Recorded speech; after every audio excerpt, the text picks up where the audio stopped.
Добро вечер. Четврток 22 часот, време за емисија во центар на YouTube. Јас сум Васко Евто, почитувани гледачи, а вие сте на вистинското место. Зошто? Бидејќи во наредните 45 до 50 минути и вие и јас имаме право да знаеме вистината. Вечерва емисија со работен наслов Свилен Гајтан за Али Ахмети. Всушност прва внатрешна политичка криза во ДУИ, насочена против Али Ахмети. Ке видиме како големиот Али Ахмети ќе излезе од ова политичка криза, бидејќи тој де факто е столбот кој крепи ова владина гарнитура. И ако минатата година или предминатата година, кога еден голем дел од командантите на УЧК бе испратени на топол оброк 3 пати на ден во Хашкиот трибунал и Кадри Весели, Хашим Тачи, така натаму, и кога многумина до многумина стигна информација дека Али Ахмети се подготвува и дека ги пакува торбите и тој да замени во Хашкиот трибунал, некој оцени дека Али Ахмети треба да остане на македонската политичка сцена. Зошто? Бидејќи е клучен фактор не само на македонската политичка сцена, туку и на политичката сцена во Западен Балкан, која треба да ја контролира албанските аспирации или албанските политички флуктуации во целиот овој регион.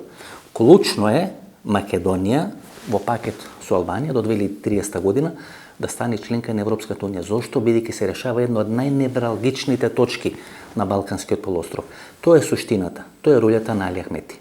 И да почнеме гледачи, ако ја анализирате СФР Југославија, Југословенската народна армија, вие гледате дека има 2 или 3 точки во структурата на ЈНА кои се клучни не само за безбедноста на СФР Југославија, туку бидејќи поранешна ЈНА беше на некој начин со една нога во НАТО, а со една нога во движењето на неврзаните и за јужното крило на НАТО. 1952 или 1953 година е потпишан тој договор за јужното крило на НАТО или Балканскиот пакт, каде што е Титова Југославија, Турција и Грција со седиште во Струмица. Западното крило горе, кај Хрватска и Словенија, требаше да го спречи копнениот упад кон Италија или кон Западна Европа, а јужното крило на НАТО со седиште во Струмица или Балканскиот пакт требаше да ја спречи бугарската армија, чијата и советската армија стационирана во Бугарија, во Пловдив, во Канзлах и така натаму, во рок од 48 часа да не излезе на топлите морења, на Јадранско море, ке Црна Гора, ке Улцин и до реке Отранската врата. Бидејќи што е значењето или спецификата на Јадранското море? Тоа е море кое најдлабоко влегува во копното на Европа. Затоа и сега Кина и со кинескиот капитал сакаат да инвестираат во Трст и сакаат да инвестираат во Риека, бидејќи Јадранското море, за разлика да речеме од Црното море, доаѓа безмалку до половина, до средна Европа. И ако некој ја контролира Отранската врата, ако ја контролира пристаништата во Риека или во Трст, тогаш може да направи десант и да ја подели Европа на два дела, точно по линијата на Средна Европа. И тоа беше значењето и на Македонија, а денес и на Албанија, Отранската врата. И ако некој не може да свати зошто Македонија и Албанија се ставени во пакет и зошто треба на брза лента до 2030 година да станат членки на Европската унија, тоа го разбрале во Вашингтон. Тоа е нивната специфика, тоа е нивната стратегија да биде затворено последното невралгично прашање на Балканот, тоа е македонското прашање, и да имат контрола на Отранската врата од одредени геополитички аспирации. 2 точки се клучни за да можат русите да влезат во топлите морења: Босфор, Дарданели, затоа е битен Реджеп Тајип Ердоган, и Отранската врата, и затоа е битен Еди Рама. Ке ги анализираме конфликтите во ДУИ, меѓутоа за почеток референдумот на Апасиев, на Димитар Апасиев, или најавата за референдум на Димитар Апасиев. Пред 10 дена Тала Џафери го одби предлогот за референдум на Христијан Мицкоски на ВМРО ДПМН, референдум на кој требаше да се гласа за договорот помеѓу Македонија и Бугарија од 2017 година. На референдумот на Димитар Апасиев, ако биде прифатен, ако бидат собрани потписи, ќе треба да се гласа дали Македонија да биде земја членка на НАТО или на Европската унија. Значи многу порадикален референдум. И ќе видиме како ВМРО-ското членство или ВМРО-ското лидерство ќе се позиционира или ќе се постави во однос на предлогот на Димитар Апасиев за водење или за спроведување референдум во Република Македонија. Гледате, таа политичка партија, почитувани гледачи, наместо да биде лидер на опозицијата, со одредена неумешна, несмасна политика на Христијан Мицкоски или договорена политика на Христијан Мицкоски sejedno, се ќе треба, ако биде прифатен предлогот на Димитар Апасиев, да каска, да трча за Димитар Апасиев. Димитар Апасиев ќе води играта, тој ќе наметнува теми, гледате, затоа го канат по националните телевизии. Знаете, многу интересно, например, кога беше кризата во ВМРО ДПМН, кога Даниела Арсовска бараше на некој начин смена на Христијан Мицкоски или најави, промовираше своја политичка агенда, политичка платформа, кога Оливер Андонов бараше оставка или смена на Христијан Мицкоски, најави фракција во рамки на ВМРО ДПМН, тогаш на националните телевизии гостуваше Димитар Апасиев. Не гостуваше никој од овие кои барат оставка на Христијан Мицкоски. Сега кога се бара оставка од Артан Груби или кога има политичка криза во Дујо околу Али Ахмети, тогаш Арсим Зеколи или некои слични на нив гостуваат на националните телевизии. Што ќе рече дека дел од националните телевизии, кога е криза во ВМРО ДПМН, не сака да се замерат со Христијан Мицкоски, но кога е криза во Дуи, тогаш нема проблем да се замерат со Али Ахмети.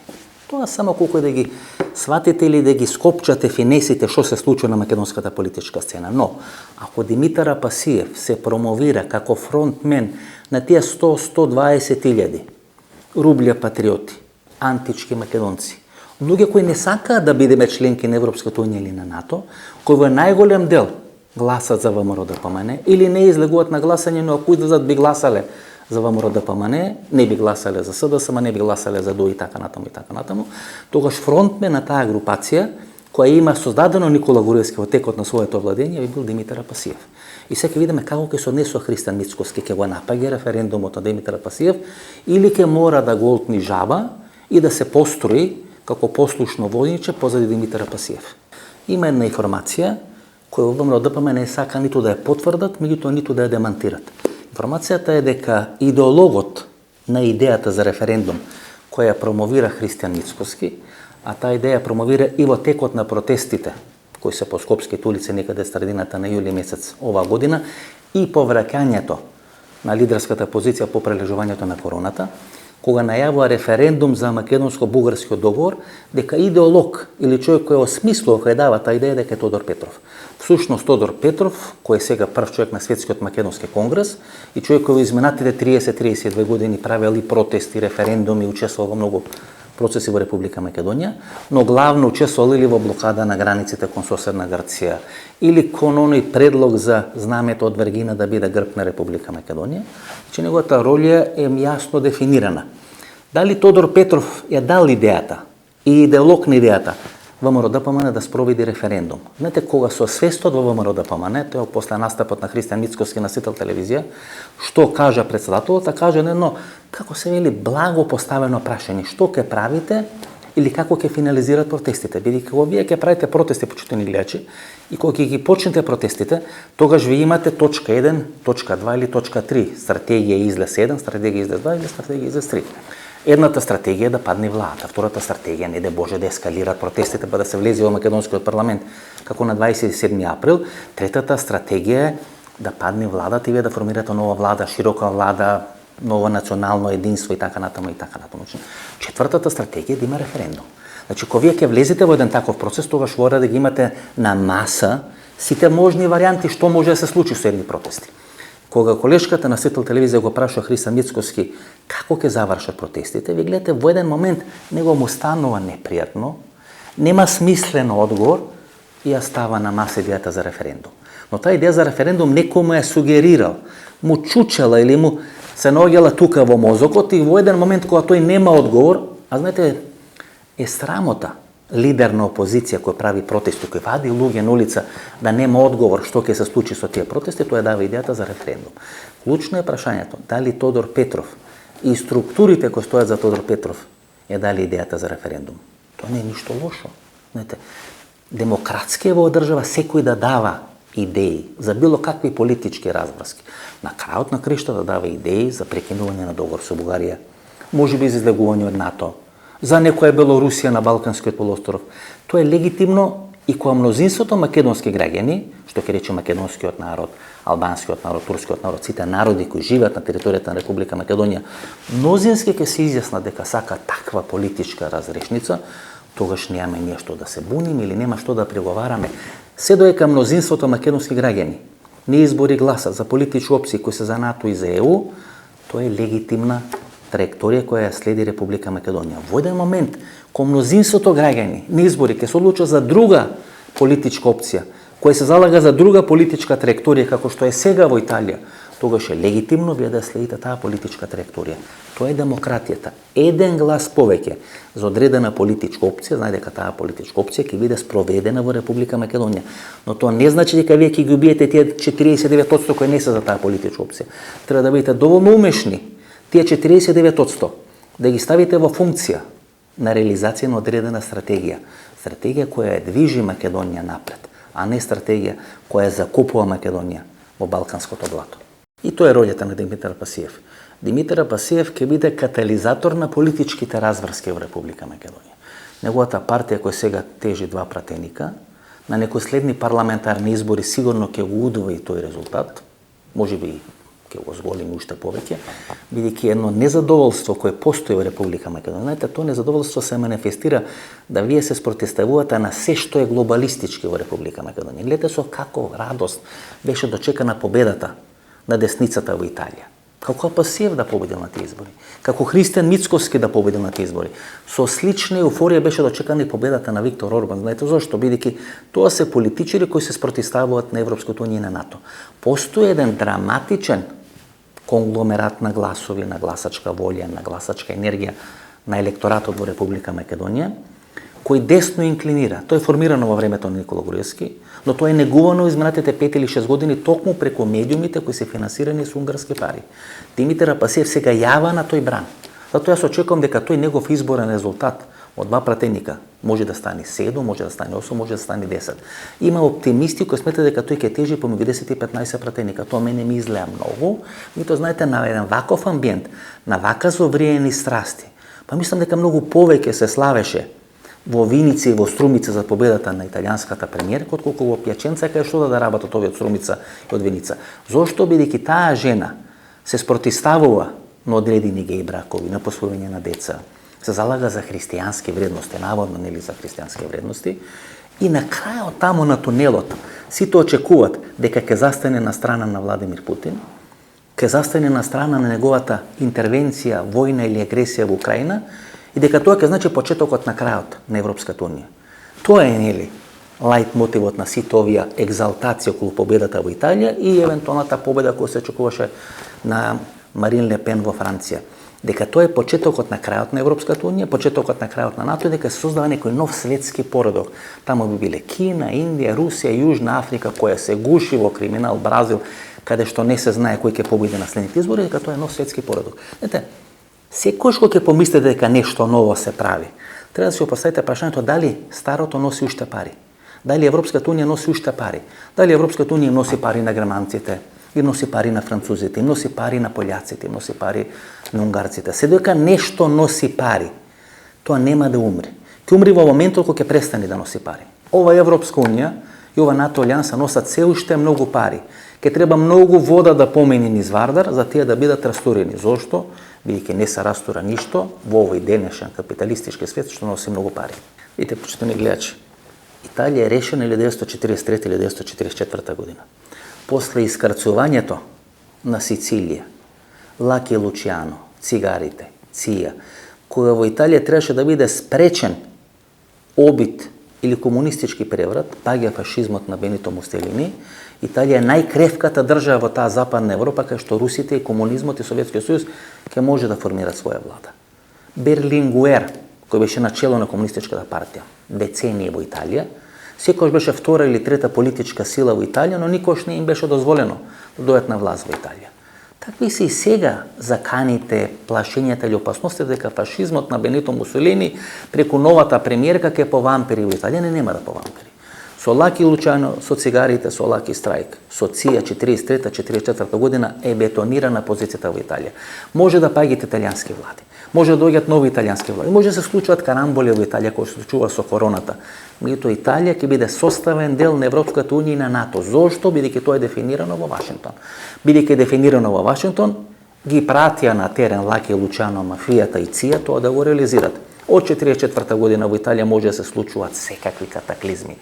Но Италија беше составен дел, една од 6 земји членки која формира тогашната Европска економска заедница. Зошто?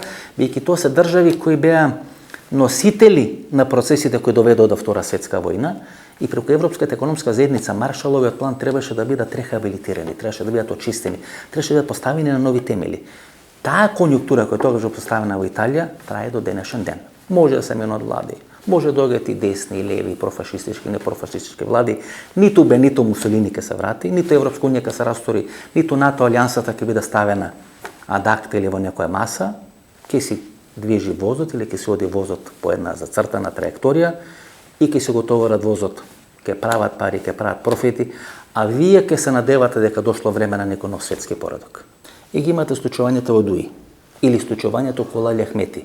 И секојаш кога ќе слушнете дека некој бара оставка на Артан Груби, тамо некаде на хоризонтот, тоа значи дека се бара оставка на Али Ахмети. Али Ахмети кој произлегува од ченелот на марксисти и ленинисти. Марксизмот и ленинизмот пропадна во Косово, Косово република движењето 1981 година, за кое беше приведен Њапсе на Али Ахмети. Марксисти и ленинисти пропадна во Албанија, комунизмот се уште живе во некоја форма во Куба, во Северна Кореја и во Кина, и тоа е последно рушење на марксисти и ленинисти и бастионот во Република Македонија, на Балканскиот полуостров или во Европа. Али Ахмети или траекторијата на Али Ахмети всушност можеме да ја поистоветиме со траекторијата на Јосип Броз Тито. После 20 години, ако Али Ахмети се смета како победник на војната 2001 година, говорам за албанците, исто како Тито кој беше победник на војната 1941-1945 година, некаде после 20 години, тоа е економската реформа 1965 година која промовира, која спроведува Киро Глигоров како заменик министар за финансии, подоцна како министар за финансии и председател на собрањето на поранешна СФР Југославија, кога се носи оној устав со кој се продолжува и е доживотен мандатот на Јосип Броз Тито, значи таа економска криза која се рефлектира со масовна емиграција на работници од Македонија, од Хрватска, од Словенија, од Србија, во Франција, во Германија, првенствено во Германија, во Шведска. После 20 години се случува и кризата во Дуи. Доаѓаат на власт 2002 година, тоа е војното крило на УЧК, кој победува на изборите 2002 година и победува на сите избори кои се случиле после 2002 година. И ако првичната криза на Тито се случува 20 години после доаѓање на комунистите на власт во 1965 година, првата криза во Дуи се случува исто така 20 години. Значи, после 20 години, во наводници командантите или големите команданти остаруваат, дел од нив заминуваат во пензија, од ова славна четворка Ибар, Мама, Вујко и Стрелец, дали е тоа вистинска или лажна афера, не е битно. Значи, тројца од таа голема четворка веќе не се во Дуи. Гзимо Стрелин напри политичка партија, сега политички пензиониран. Фазли Велио Вујкото на Али Ахмети веќе не е битна политичка фигура. И од пред неколку години Муса Џафери е дистанциран. Останува само Али Ахмети. Слична ситуација, разврска имавме ке Јосип Броз Тито. Остареа големите команданти, големите партизани, комунистички другари на Јосип Броз Тито, како почна да доаѓаат новите раководства во Хрватска, Маспок, во Србија, либералите и така натаму, во Македонија Крсто Цренковски, така почна процесот на криза и на расурање на СФР Југославија. Гледате, почитувани гледачи, тие некои процеси вие не може да ги смените. Тоа се некои закономерности, неминовности кои се случат на политичката сцена. Ако на Тито му се случи стопанска реформа, масовна емиграција на луѓе кои беа незадоволни од комунизмот, тоа се луѓе во работно способна возраст, кои треба најмногу да дадат, во кои инвестирано во школување, во образование и така натаму и така натаму. И наместо најмногу да дадат во тогашна СФР Југославија, тие емигрираат во Германија, Шведска, Франција, било каде во Западна Европа. И тоа е една неисплатлива, невратена инвестиција. Вие сте инвестирале силни пари и наместо тие да работат и да ги вратат тие инвестиции кои вие сте ги направиле во здравство, образование и така натаму, во нивниот напредок, ти одат и тие инвестиции всушност се прелеват во Германија. Нешто слично се случува во албанскиот електорат во Република Македонија. И тоа го покажа пописот од минатата година.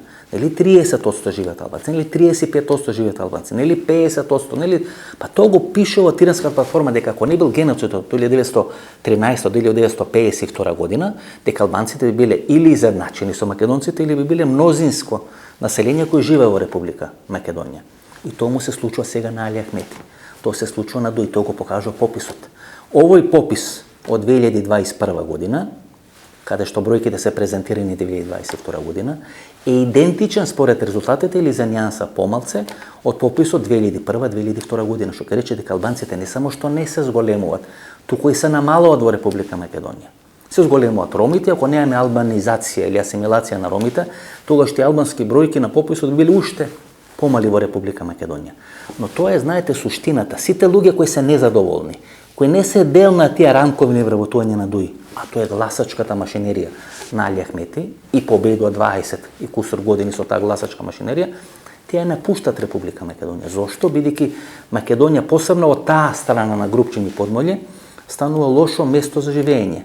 И ние постојано велиме дека е лошо за живење во Виница, во Берово, во Пехчево и дека луѓето се селат во Италија, лошо и во Западна Македонија. И тоа сега му доаѓа на наплата на Али Ахмети. И Али Ахмети сега се наоѓа во ролята на Јосип Брос Тито, знаете. Затоа ги правам те историски паралели и реминисценции.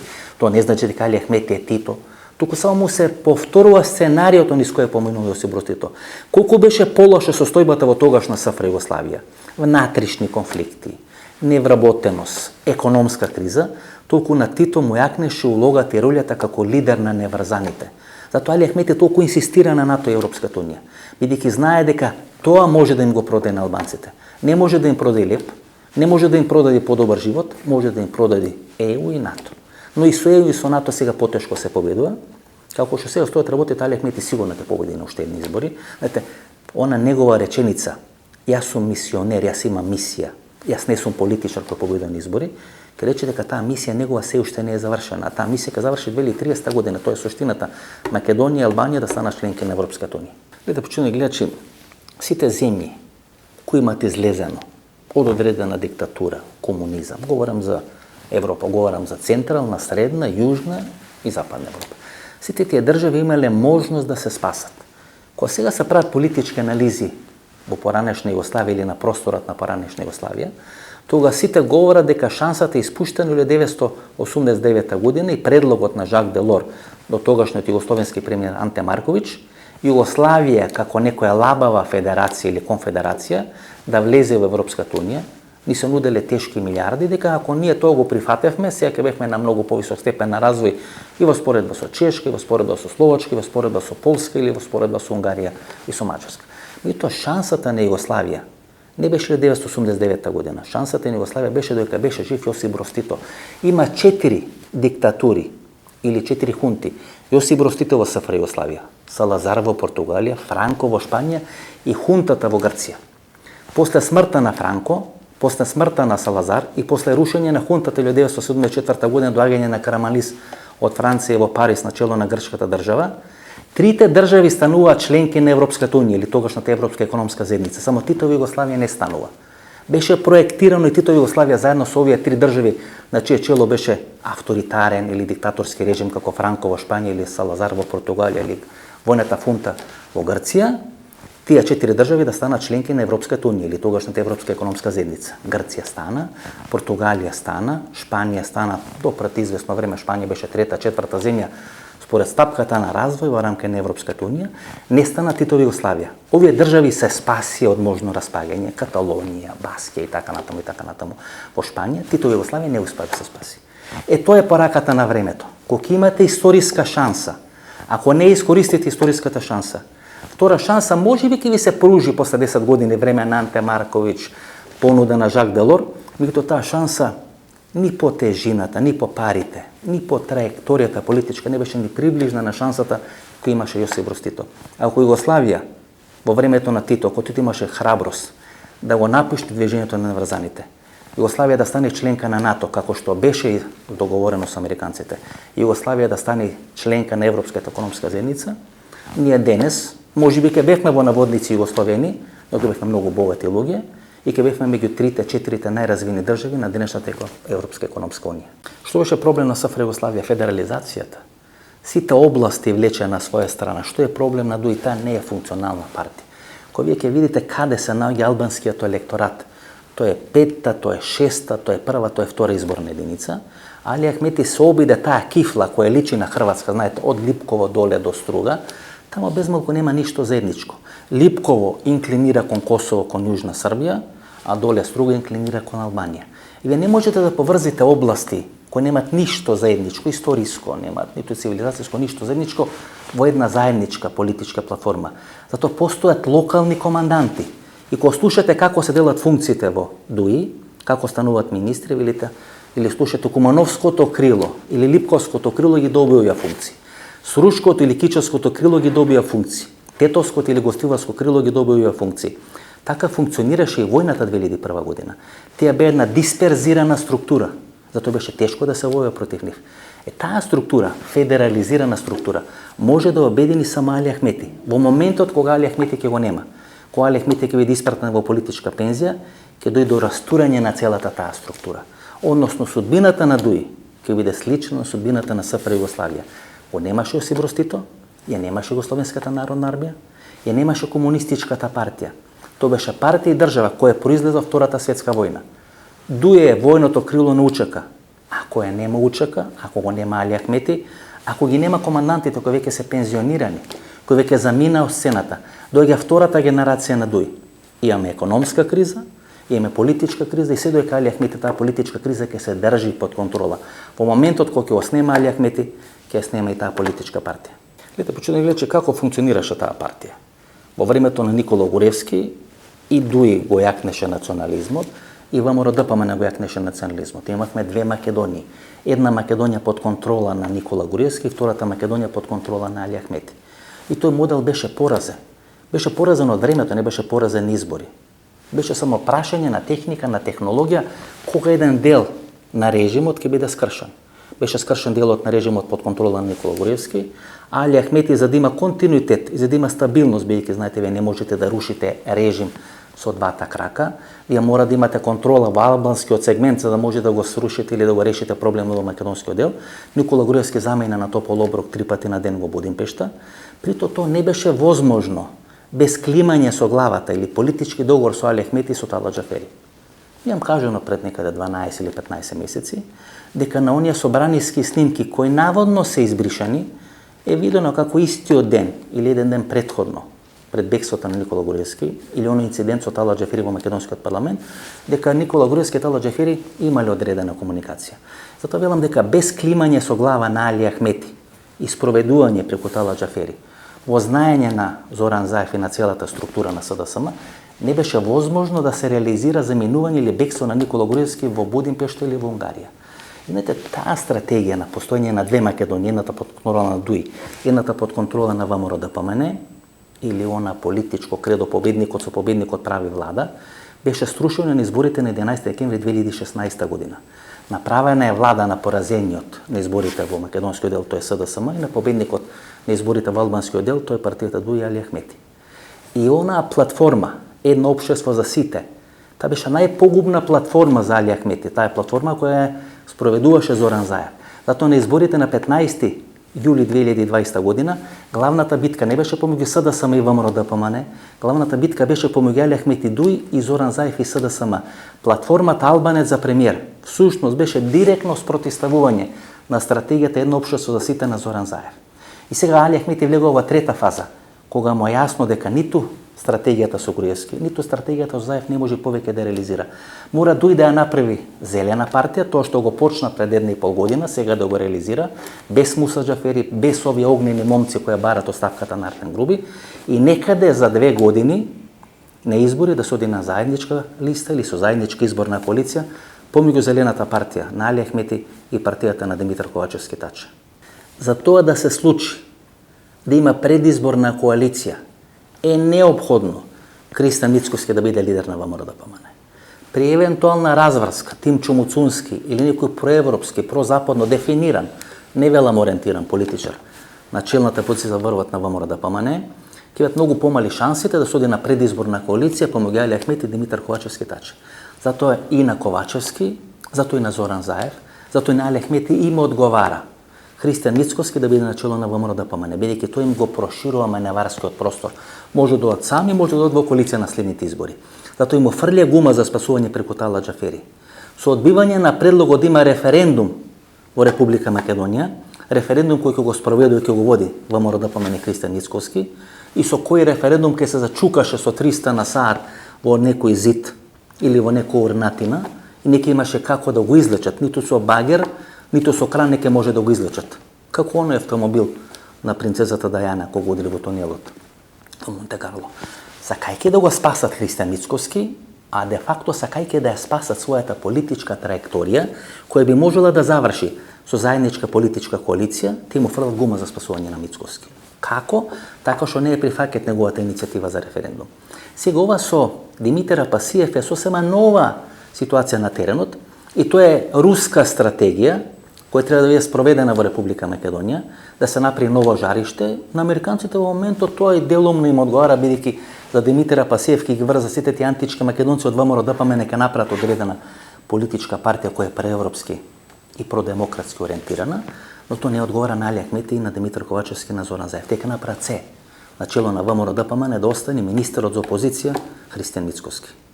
Почнува гледачи во моментот на маса, на политичката сцена или на политичката трпеза, како што се вели во ВМРО ДПМН, се наоѓа две опции.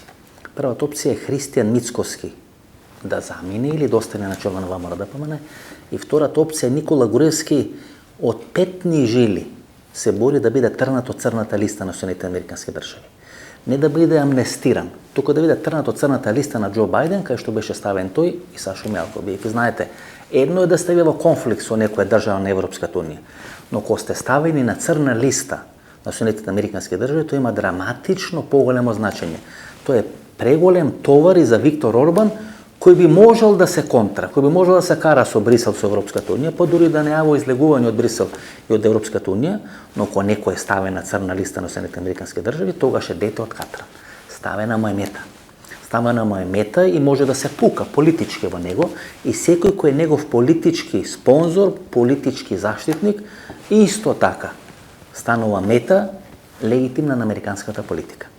И второто прашање, што ќе се случи во врвот на ВМРО ДПМН?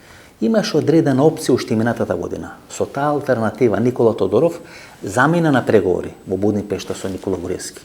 Таа алтернатива беше дој ново раководство на чело на ВМРО ДПМН, а на Христијан Мицкоски да му се понуди излезно решение сам да се повлече од функцијата и да биде кандидат на ВМРО ДПМН на претседателските избори 2024 година.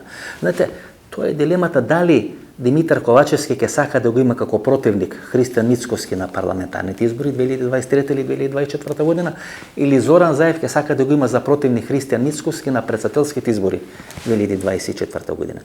И сега има една таква опција. Пред 6 часа, докажување на овие најави, му испратив порака на Митко Јанчев, обично враќа за 5 или за 10 минути, се до снимање на овие најави, ова е некаде 14-15 часот четврток, 29 септември, немаме добиено одговор од Митко Јанчев. Пораката гласи дали сте биле во Будимпешта и дали сте имале средба со Никола Груевски. Ако биде пратен одговор или ако ми биде доставено одредено објаснување, тоа ќе го објавам следната емисија. Меѓутоа сега се спроведува процес кога претендентите на тронот кои сака да го заменат Христијан Мицкоски, главното барање од нив за да им биде ставена на располагање целата логистика на Никола Груевски во и надвор од ВМРО ДПМН, да му обезбедат или да му овозможат на Никола Груевски да биде трнат од црната листа на Соединетите американски држави. Тоа барање ќе биде поставено и пред Даниела Арсовска, ако прави политичка партија, тоа барање ќе биде поставено и пред Никола Тодоров. Тоа барање ќе биде поставено и пред Никола Поповски, и пред Оливер Андонов, пред сите. Никола Груевски од сите ќе бара да биде трнат од црната листа. Дури тогаш Никола Груевски ќе ги стави своите логистички капацитети во ВМРО ДПМН, надвор од ВМРО ДПМН, тоа значи делегати, гласови, гласачи, пари и така натаму, медиуми кои тој ги финансира, да го поддржат евентуално новиот кандидат за лидер во врвот на ВМРО ДПМН. Се доека некој не може да му гарантира на Груевски дека ќе биде трнат од црната листа на Соединетите американски држави, тој нема да му ја даде ниту јавно, ниту логистички, ниту подземно поддршката за рушење на Христијан Мицкоски. Тоа се двата процеси. Груевски да биде трнат од црната листа и Христијан Мицкоски доброволно да абдицира за да биде кандидат на ВМРО ДПМН на изборите 2024 година, претседателски кандидат или некој епски дуел Зоран Заев, Христијан Мицкоски. И едно име испливува, Тимчо Муцунски. Тимчо Муцунски покажа дека е лош градоначалник, дека нема капацитет да менаџира одредени процеси. Знаете што прави политичар кога ќе покаже дека нема капацитет да се справи со одредена функција? Па се повлекува и замина на уште повисока функција. За да не се потврди, за да не се покаже дека Тимчо Муцунски е лош градоначалник на општина Аеродром и да треба да остане овде уште наредни 2 или 3 години, Тимчо Муцунски мора по секоја цена да се трне од оваа функција и да оди на уште повисока функција. Главен проблем и на СДСМ и на Христијан Мицкоски во моментот е Тимчо Муцунски. Тимчо Муцунски, зад кого стојат одредени проевропски структури, десно ориентирани, кои го гледат како некоја македонска верзија на Себастијан Курц. Доаѓање на Тимчо Муцунски начело на ВМРО ДПМН значи дека таа партија нема и во наредниот период да расчисти со гревизмот и со Сашо Мијелковизмот, бидејќи Тимчо Муцунски нема внатрешна енергија да се спротистави на тие процеси. Но може да се продаде приказната дека Тимчо Муцунски е македонска верзија на Себастијан Курц. Гледате како на Тимчо Муцунски сите националистички изјави му се прогледуваат низ прсти. И СДСМ, и Христијан Мицкоски ќе направат се да го елиминира Тимчо Муцунски. И за едните и за другите тоа е одредена сериозна опасност, бидејќи Тимчо Муцунски може да дојде на чело на ВМРО-ДПМН, тога шансите на таа партија да победи на следните избори се многу поголеми, но тоа нема да биде добро за Македонија, бидејќи духот на груевизмот и духот на Сашо Мијелковизмот преку Тимчо Муцунски понатаму ќе живее на македонската политичка сцена. Меѓутоа разврските ќе се случат во тој триаголник. Тука се веќе вклучени разврските во ДУИ, сите овие структури кои сега се бунат против Артан Груби и Али Ахмети, седеше Муса Џафери во Балканите, сите овие министри кои се сега министри против кои тие се бунат со исклучок на Бујар Османи и на Артан Груби, одеа во Балканите и положува сметка на Муса Џафери. Кај него се правеа договори, тендери, така натаму и така натаму, и сега тие се незадоволни. Зошто? Бидејќи не можете вие да контролирате одредено во наводници криминално милје ако немате контрола на парите.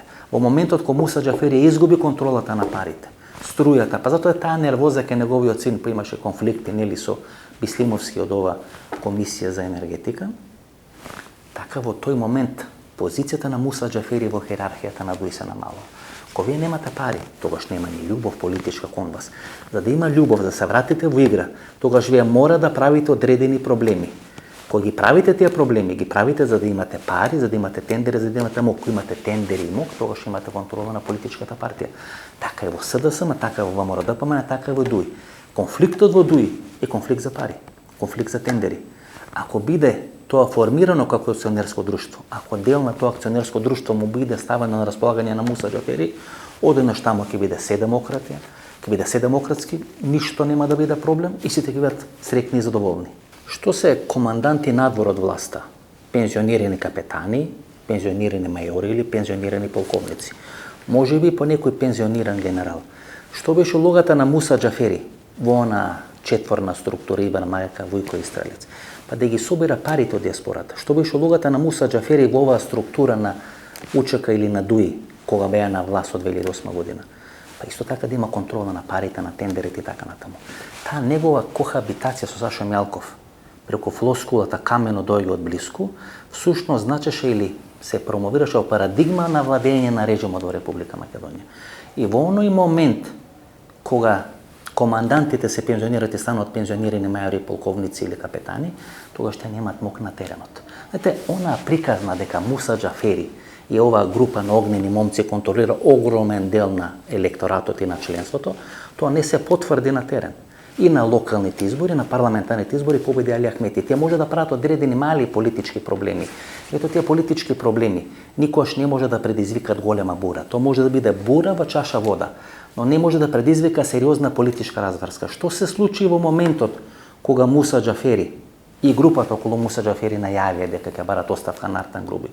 Па имаше тајни разговори со Арбен Таравари. После смената на Зиедин Села на чело на Алтернатива, или Алианса на албанците, Арбен Таравари дава една изјава која е доста индикативна, дека тој чека политичка понуда и дека во зависност од политичката понуда тој е подготвен да биде составен дел на владениот кабинет или на владената коалиција. Да се потсетиме дека Алианса на албанците 2017 година имаше министер за здравство. Тој министер за здравство се викаше Арбен Таравари. Бидејќи не беше задоволен од таа функција, направи се преку Зиедин Села да ја напушта владената функција и сега го тера вториот мандат градоначелник на општина Гостивар. Зиедин Села веќе е политичка пензија, тој е негов конфликт со Рами Смерко, кој е човек од најголема доверба или еден од луѓето од најголема доверба на Али Ахмети, и сега веќе нема причина да не се направи коалиција помеѓу Али Ахмети и помеѓу Арбен Таравари. Арбен Таравари тоа го сваќа, по секоја цена сака да излезе од чинило да го врзуваат со ВМРО-ДПМН, со ова ВМРО-ДПМН кој е против Ранковен, кој е против Преспански, кој е против бугарскиот или францускиот договор. И во моментот кога Муса Џафери со целата негова групација најавува битка против Артан Груби и можност пратениците под нивна контрола да не гласа за владата, се прави таен договор со Арбен Таравари. Затоа немојте никош да го поцените Али Ахмети. Секој што го има поценато стариот командант, на крај платил скапа политичка цена. Гледате што се случи, почитувани гледачи во ЛДП. Моника Зајкова ги има сите шанси и такви се најавите дека ќе биде еден лидер на ЛДП. СДСМ ќе добие стабилен коалиционен партнер и стабилен политички партнер да ја продолжа заедничката коалиција на следните парламентарни избори. Се дека беше Горан Милевски на чело на таа партија, се дека Горан Милевски имаше одредени кредити за враќање, политички кредити, и кон Никола Груевски и кон Сашо Мелков, тоа беше на доста нестабилна политичка партија и беше можеби најнестабилниот дел во владината коалиција на Димитар Ковачевски. Моника Зајкова, првите потици кои ги влечи покажуваат една голема политичка мудрост, можеби политичко искуство. Можеби тоа не е политичко искуство на Моника Зајкова, бидејќи таа нема повеќе од 35 години, но и тоа политичко искуство и енергија која стои за неа. Таа прво ги решава поранешните лидери. Јово Манасиевски оди амбасадор во Турција, Ристо Пенов стана министер за локална самоуправа во владата на Димитар Ковачевски. Уште по некој сличен принцип да го реши Горан Милевски, тогаш нема да има ниту против кандидат на Конгресот, ниту некој кој од позадина може да и прави проблем на терен. Така МК ја бетонира својата лидерска позиција, МК има терен каде што ќе може да функционира без притоа поранешните лидери на партијата, со источок на Петар Гошев кој е веќе 74-75 години и кој нема политички амбиции, ниту еден од поранешните лидери, тоа е Горан Милевски, Ристо Пенов или Јово Манасиевски, Андре Жерновски веќе преминат во СДСМ, нема да можат да ја прават никакви политички обструкции. Што ќе рече дека доаѓањето на Моника Зајкова на чело на ЛДП и елиминацијата на Горан Милевски е дел на исти ракопис, на исто сценарио. Некој тоа го смислил, кој веројатно не е од ЛДП.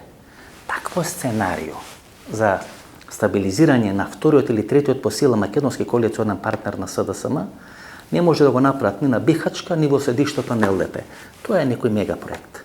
Гледате, почитувани гледачи, и останувањето на ова владена коалиција во функција до 2024 година и евентуална победа на изборите 2024 година зависат од 4 или 5 точки. Христијан Мицковски достане на чело на ВМРО-ДПМН, Димитар Апасиев со референдумот или со некоја слична операција да стигне до 10, 12, 15 пратеници.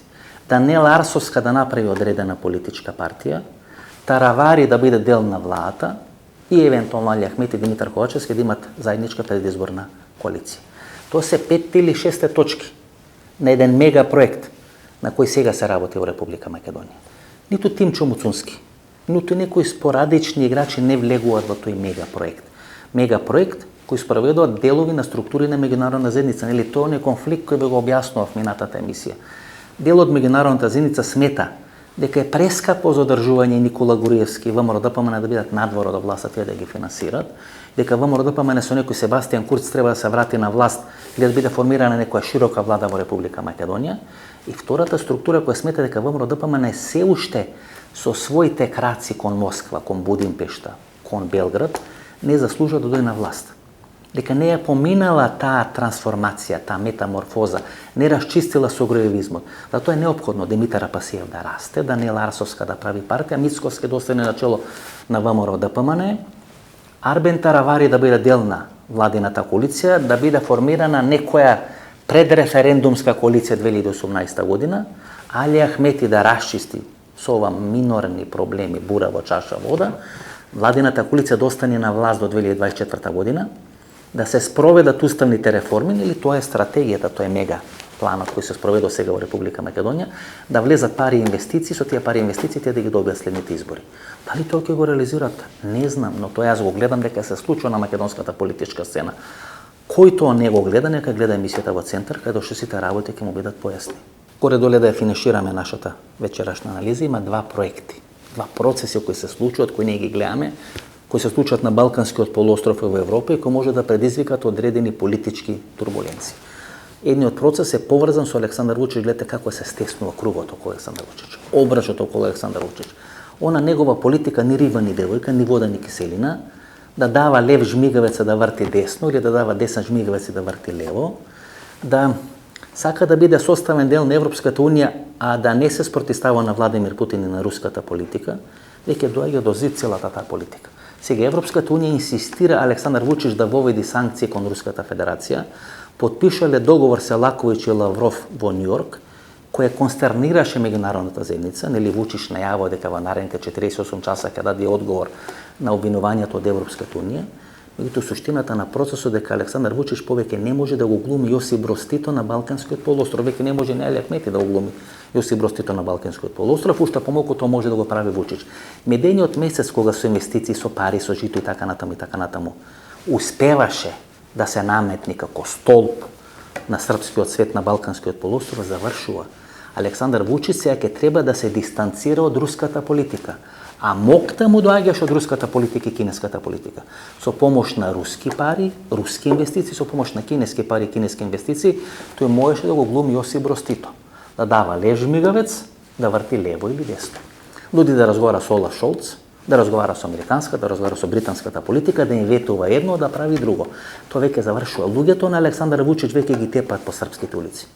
Мојот пријател и човек кој има 2 или 3 интервјуа дадено за емисијата во Центар, Драган Вучичевич или Драган Државен удар Вучичевич, пред 2 дена беше нападнат пред седиштето на неговиот вестник Информер. Тоа веќе се одредени индикации дека еден режим е некаде на умирање. И тие процеси кои се случат сега во Србија, мене не ме прават воопшто среќен, бидејќи преку српскиот свет сите турбуленции во Србија ќе се прошират на Балканскиот полуостров. И тоа е опасност. И кога јас говорев против српскиот свет, говорев токму низ признавата на тие можни политички разврски кои се случат. Вие не можете постојано, знаете, во период од 5 или 10 години да имате полна уста со Европска унија, а да спроведете белоруска агенда на Балканскиот полуостров, бидејќи во еден момент тоа ќе ви се врати ко бумеранг во лице. И второто што се случува се референдумите во Донецк, Донбас, Херсон, Запорожје, кој што повеќе од 90% од луѓето кои излегле на референдум, нит некој има контрола, нит некој знаело што се случува таму, меѓутоа повеќе од 90% од луѓето кои излегле на референдум, гласале на референдум за спојување на тие области со Руската Федерација. И сега имаме замена на тезите. Сега Русија не е таа која извршила агресија на Украина, да ги анектира или да ги окупира овие територии, туку сега Зеленски и украинската војска кои сака да врата делови на Украина кои со референдум се приклучени кон Руската Федерација, а тоа нели утре треба да го потврди и Руската дума, тие ќе бидат легитимна цел на руски напади со тактички нуклеарни боеви глави, бидејќи Украина сега сака да заземи делови на Руската Федерација. Украина сега напаѓа делови на Руската Федерација, бидејќи се нападнати делови на Руската Федерација, тогаш Русија има полно право со нуклеарни боеви глави да се брани својата територија. Тоа е она лицемерно заменување на тези. Сега на 15 февруари Путин не е напад на Украина, туку денес на 28 или 29 септември Зеленски ја напаѓа Русија, бидејќи Херсон, Запорожје, Донецк, Луганск се составен дел на Руската Федерација. Тоа значи капут на преговори, бидејќи во моментот кога Русија ја менува географската карта, ги приклучува преку референдум овие области кон Руската Федерација, нешто што го направи 2014 година со Крим, тоа значи дека нема да има преговори, бидејќи тоа е почетната позиција и крајната позиција на Зеленски, дека тој нема да преговара за капитулација и за отуѓување на делови на Украина. Тој Реджеп Тајип Ердоан го кажа. Тој кинезите му го праќаат ко порака на Путин. Тој Индија го праќа ко порака на Путин, дека 21 век не е век кога војнички се решаваат проблемите. Посебно кога се задира во територијалниот интегритет и суверенитет на одредена независна држава. Со референдумите во овие 4 области на Украина, Русија прави 2 работи. Прво, да може да употреби тактичка нуклеарна боева глава, и Путин не сака да има преговори со Зеленски. Тоа де факто ние го идовме уште некаде на 14-15 февруари, кога Наришкин, шефот на војната разузнавачка служба на Русија, кога муцкаше пред камерите, кога Путин го праша дали се согласува со специјалната воена интервенција или операција во Украина, тој рече да, се согласувам со приклучување на Донбас кон Руската Федерација. Всушност го раскажа Б планот на Владимир Путин. А планот беше смена на раководството во Киев и окупација на цела Украина, бидејќи не можеше да реализира својата стратегија. Путин отиде на пиколо стратегија. Тоа е овие делови 4 на Украина да ги приклучи кон Руската Федерација. Но тоа значи долгорочно замрзнат конфликт и долгорочно немање на преговори. Што ќе рече дека долгорочно Русија ќе мора да праќа луѓе, да гинат луѓе, да користи муниција и да ја осиромашува дополнително Руската Федерација. Знаете, тоа е држава со 7-8 временски зони. Му се сонило на некој во Владивосток да оди да ја брани Русија во Запорожје или во Донбас. Треба да лета 7 или 8 сати. Тоа е држава со 7 временски зони, каде што во најмалку 3 временски зони нема интернет. И тие сега наместо тоа да го решат во Руската Федерација, одат да ги спасуваат русите кои се борат против нив во Украина. бидејќи во тие делови кај што сега се најжестоките борби, како што се во Запорожје, како што се во Херсон, како што е Луганс, Донецк, Крим, како што беше, Мариупол, таму живеат повеќе од половина руси. Тоа е трагедијата на Путин. Кога вие одите да ги ослободите во наводници русите, тие не само што не дочекуваат со карамфили, туку се борат да не бидат составен дел на Руската Федерација. Уште една-две минути за политичките разврски на домашен план. Гледате како Димитар Ковачевски Таче или премиерот на македонската влада става се на една карта, а тоа е решавање на енергетската криза во Република Македонија. Во овие 9 или 10 месеци тој помина низ многу политички турбуленции. Знаете, проблемот на Димитар Ковачевски Таче што нема победено на избори или што не доаѓа на чело на владата или на чело на партијата на еден изборен циклус од 4 години, за да може како еден олимписки циклус правилно да ги влечи и кадровските и политичките решенија. Доаѓа на половина мандат, доаѓа после заминување без малку на цело раководство од власта во СДСМ и сега требаше прво да ја врати целата партија во некоја кондиција, да закрпи што може да се закрпи, да ги захефта оние дупки кај што пуштаат вода, бидејќи чамецот на СДСМ после локалните избори тонеше. Нема Радмила Шекеринска, го нема Зоран Заев, го нема Петри Шелегов, поразени се во Скопје, поразени се во 90% од македонските општини. Тоа беше партија на која сите го гледаа крајот. Одеднаш Ковачевски пробува нешто тука да закрпи, нешто поуспешно, нешто помалку успешно. Ги решава проблемите со Бугарија. Прво се откажува од францускиот предлог, па после корекциите на францускиот предлог го прифаќа францускиот предлог. И сега има отворена врата или отворена шанса да ги почне преговорите со Европската унија и да финишират некаде 2030 година. Го решава вековниот проблем со Српската православна црква, а подоцна следува и признавање на Српската и на Руската православна црква под уставното име на Република Македонија, не како црква на Охрид, Охридска црква и така натаму, како што е признавањето од Грчката или од Цариградската патриаршија. И сега решава енергетската криза. Прво излезе Христијан Мицкоски, интервју на Сител телевизија, подоцна и постови на социјалните мрежи, каде што во неколку точки тој објасни како тој би решил енергетската криза. Точно процења дека Мицкоски ќе излезе со една таква платформа и вечерта во 21 часот, вчера, излегува Ковачевски со својата платформа и својата стратегија за решавање на енергетската криза. Што ќе рече дека главната битка сега ќе се води околу енергијата. Ако Ковачевски без преголема цена, без преголеми трошоци, пораст на инфлацијата и осиромашување на македонското население ја реши енергетската криза, гледате, се дуе балонот, ќе има рестрикција, нема да има струја, нема да има енергија, нема да има јагне, нема да има ништо. И ако вие на така зовриена катастрофична ситуација најдите решение, правите проблем за да го решите тој проблем, тоа е секогаш политичко кредо. Ако на така зовриена политичка конјунктура вие најдите решение за енергетската криза, тогаш веројатно и шансите на Ковачевски да победи на следните избори ќе бидат поголеми и битката ќе се води околу енергијата.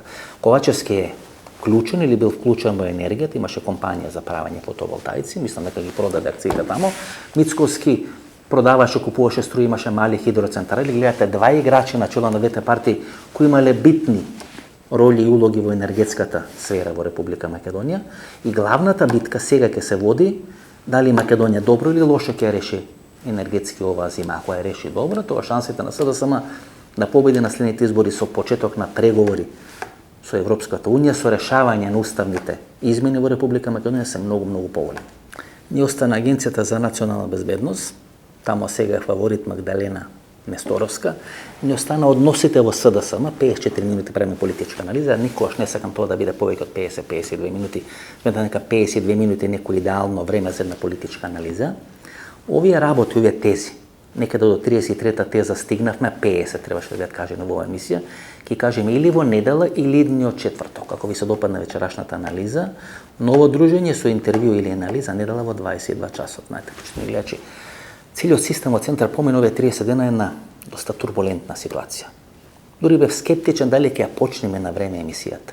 Затоа ви ги кажав оние 4 увертири или пред емисии кои треба да следат пред официјалниот почеток на сезоната, бидејќи целиот систем беше нападнат и Facebook, и YouTube и така натаму и така натаму. Предпоставувам од кого се тие напади, бидејќи тие што најмногу ги напаѓам во емисијата, нормално е да се обидат да го струшат системот. Мислам дека полека сега се стабилизира целата таа работа и во моментот кога ќе се стабилизира, кога енергијата нема да ни биде трошена или да ни биде потрошена на тие проблеми технички кои треба да ги решавам, тогаш ќе има и патување во странство, и снимање на интервју и така натаму и така натаму. И то првенствено ми е битно да се среди алгоритмот, да се среди состојбата и на Facebook и на YouTube и така натаму, за да може нормално да функционира целиот систем на емисијата во центар. Чисто ви кажам за да знаете зошто некои работи се прават или некои работи не се прават, зошто некои работи биле кажени на еден, а не биле кажени на друг начин. Поминавме низ една голгота, се надам дека тука ќе биде крај на сите тие проблеми, но и да не биде крај, ќе се бориме, па до кај ќе стигнеме. Ново дружење недела во 22 часот. До недела во 22 часот. Пријатно вечер Македонија. Каде да си?